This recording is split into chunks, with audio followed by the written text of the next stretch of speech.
حضرت جی آپ نے ڈانٹ دیا، میں نے سہ لیا، پر آپ ہی میرے شوہر ہیں، بتائیں نا، آپ سے نہ کہوں تو میں کس سے جا کے کہوں؟ فرماتے ہیں میں رو پڑا اور میں کھل کے رویا اور میں تڑپ کے رویا اور پھر میری سسکیاں بند گئیں تو مجھے کہنے لگی آپ کو کیا ہوا؟ میں نے کہا مجھے بھی دعا مانگنی آ گئی ہے۔ جب میں اسے کہوں گا نا اللہ تو ہی میرا رب ہے، میں تجھ سے نہ کہوں تو میں کس سے جا کے کہوں؟ میں کیوں کسی بندے سے سوال کروں؟ میں کیوں کسی دنیا دار سے کہوں؟ میں تیرے بندوں کا، نیک بندوں کا وسیلہ لے کے، تیرے محبوب کی غلامی لے کے تیری بارگاہ میں آیا، تجھ سے نہ مانگوں تو کس سے مانگوں؟ سمجھ آ گئی ہے؟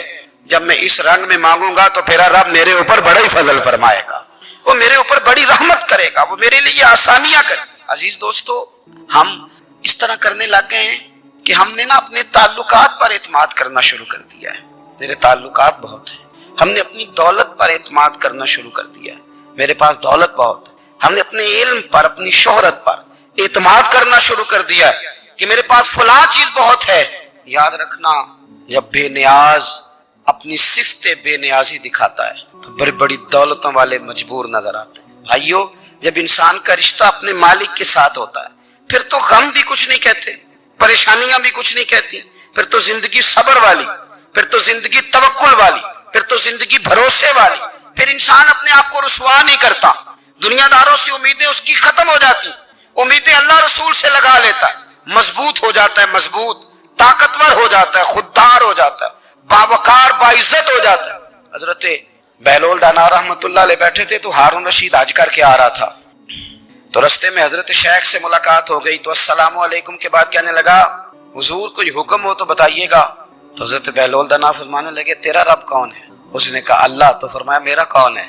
کہا اللہ۔ فرمانے لگے تو بڑا ہی بیوقوف ہے، کیا تو یہ سمجھتا ہے کہ رب ہارون رشید کو تو دے گا اور بہلول دانا کو بھول جائے گا؟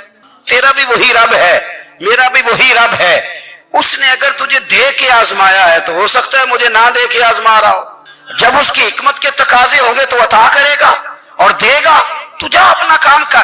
بھائی، اپنی روحانی زندگی، اپنی عبادات، اپنے وظائف، اپنے روزمرہ کے معاملات، اپنی دعائیں، اپنا استغفار، دیکھو مشکل کام تو نہیں، 2 رکوع ہیں سورہ واقعہ کے، اگر رات کو پڑھ لی جائے تو میں کس طرح یہ بات بیان کروں کہ تعویذ بانٹنا آسان ہے اور وظیفہ بتانا مشکل ہے۔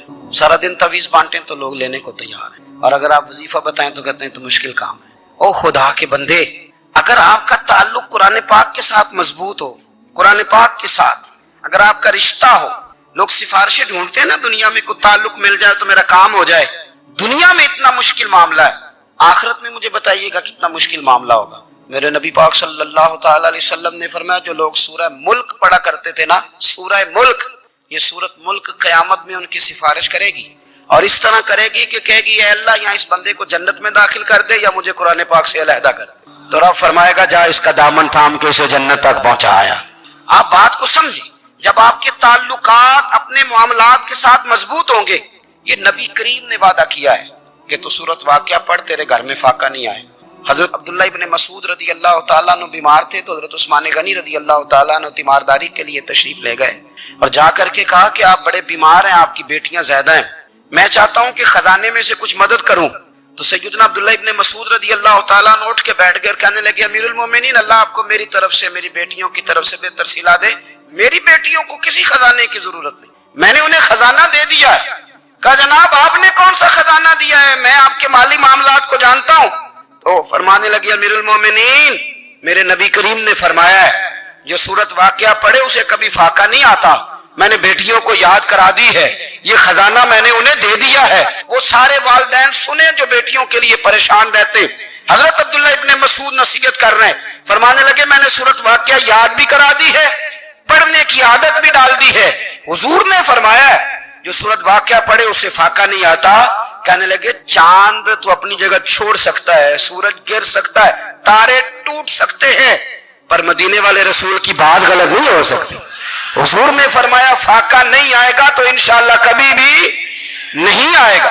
کرنے کا کام یہ ہے کہ ہم اپنے معاملات، اپنی عبادات، اپنی دعائیں، کبھی 10 منٹ عادت ہو جائے نا دعا مانگنے کی علیحدہ سے رات کو۔ حضور نے فرمایا جو فرض نماز کے بعد دعا مانگے اللہ اس کی قبول کر لیتا ہے۔ نبی پاک صلی اللہ تعالیٰ علیہ وسلم نے فرمایا اللہ مسافر کی دعا قبول فرمائے۔ حضور نے فرمایا اللہ مظلوم کی دعا قبول فرماتا ہے۔ حضور نے فرمایا بیمار سے دعا کراؤ اللہ اس کی دعا قبول فرماتا ہے۔ میرے نبی پاک نے فرمایا ماں باپ جب بھی اولاد کے لیے ہاتھ اٹھائیں، ویسے تے بلے شاہ تو آسمانی اڈ دیا ہی پھڑ دیں، جڑا گھر بیٹھا انہوں بڑھیا ہی نہیں۔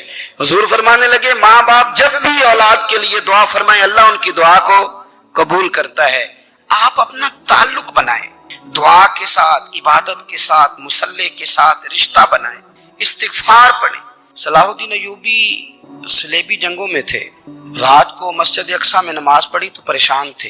ایک بزرگ سے ملاقات ہوئی تو وہ کہنے لگے کہ آپ بڑے پریشان ہیں۔ کہنے لگے حضور پریشان اس لیے ہوں کہ پہلے ہی مسلمان کمزور ہے، اب میں نے سنا ہے دشمن کا ایک بحری بیڑا وہ جنگی سامان سے بھرا ہوا آ رہا ہے، تو اب ان کے پاس اور تلواریں اور نیزے آ جائیں گے، مسلمانوں کے پاس پہلے ہی وسائل کی کمی ہے، پریشان ہو کس طرح کر کے مقابلہ کریں گے۔ یہ بات کہتے ہی صلاح الدین ایوبی نے بزرگوں سے کہا حضور آپ بھی دعا کرنا، دعا کی بڑی طاقت ہے۔ میرے نبی پاک نے فرمایا دعا مومن کا ہتھیار ہے، دعا مومن کا حضور نے فرمایا تقدیر کو سوائے دعا کے کوئی چیز نہیں بدل سکتی۔ دعا مومن کا ہتھیار ہے، یہ کافر کے پاس کوئی نہیں، یہ ہتھیار ہے مومن کا۔ اللہ کرے آپ کو سمجھ آئے، پھر سنیں کئی بار کہہ چکا ہوں یہ ہتھیار ہے۔ کافر کے مقابلے میں جو تیرے پاس سب سے بڑا ہتھیار ہے وہ دعا ہے۔ دعائیں کرانی چھوڑ دی، کرنی چھوڑ دی، لینی چھوڑ دی۔ حضرت سیدنا انس بن مالک رضی اللہ تعالیٰ عنہ فرمایا کرتے تھے میں نے وہ رنگ دیکھا ہے جب حضور دعا مانگتے تھے اور حضور کی مقدس آنکھوں میں آنسو بھی ساتھ ہی بہا کرتے تھے، میں نے وہ انداز دیکھا ہے۔ تو صلاح الدین ایوبی بزرگ سے کہنے لگے آپ بھی دعا کیجیے، اور خود رونے لگے اور سر سجدے میں رکھ کے رونے لگے، اور عشاء سے لے کر فجر تک روئے، خوب روئے۔